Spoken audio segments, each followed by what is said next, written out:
Same time, it would be a mistake to assure that cultural concurrency of the globalization are not only negative.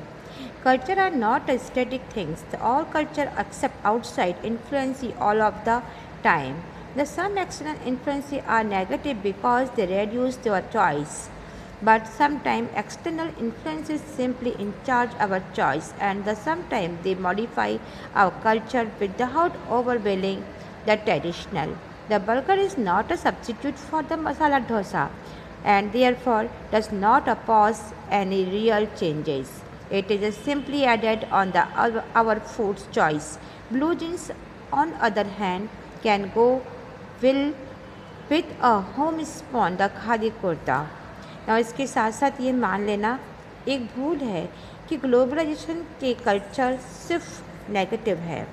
Culture कोई भी जड़ वस्तु नहीं होती। हर culture में समय और इफ़ेक्टिव को देखते हुए हमें स्वीकार करते हैं कि कुछ बाहरी नेगेटिव भी होते हैं क्योंकि इससे हमारी पसंद में कमी आती है और कभी कभी ये बाहरी इफ़ेक्टिव हमारी पसंद और नापसंद का दायरा बढ़ाता है।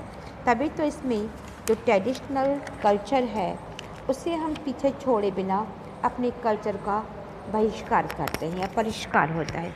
जैसे कि कह रहा है मसाला डोसा कोई भी अल्टरनेटिव नहीं है।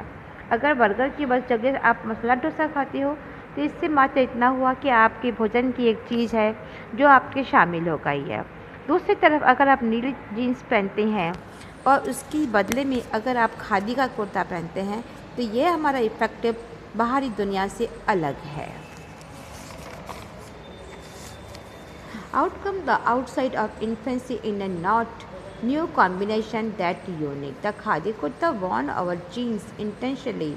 This clothing combination has been exported back the country that gave us blue jeans so that it is possible to see young American wearing a kurta and jeans. While the culture homogenic is an expert the globalization, the some process also generate crucially the opposite effect it had to each culture becoming more different and distinctive.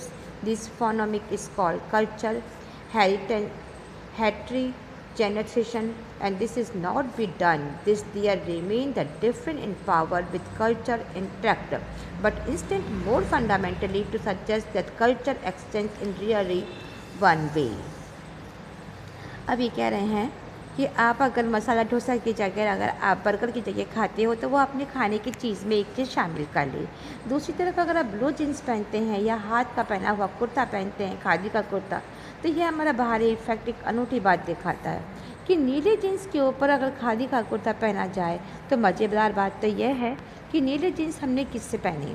नीले jeans हमारी अमेरिकों की then है कि America country ने हमें नीले jeans पहनना सिखाया।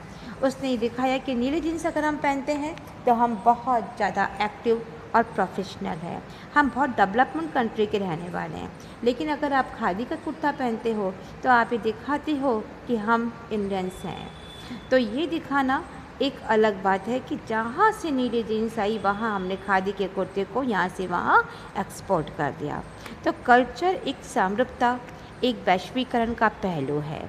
तो ग्लोबलाइजेशन इसका एक उल्टा इफेक्ट भी पैदा करता है। तो ग्लोबलाइजेशन से एक कल्चर कहीं ज़्यादा अलग और विशिष्ट भी हो जाता है और इस प्रक्रिया या इस प्रोसेस को हम विभिन्नीकरण कहते हैं, जिसका मतलब होता है कल्चरों में मेलजोल होना, उसकी ताकत को बढ़ाना।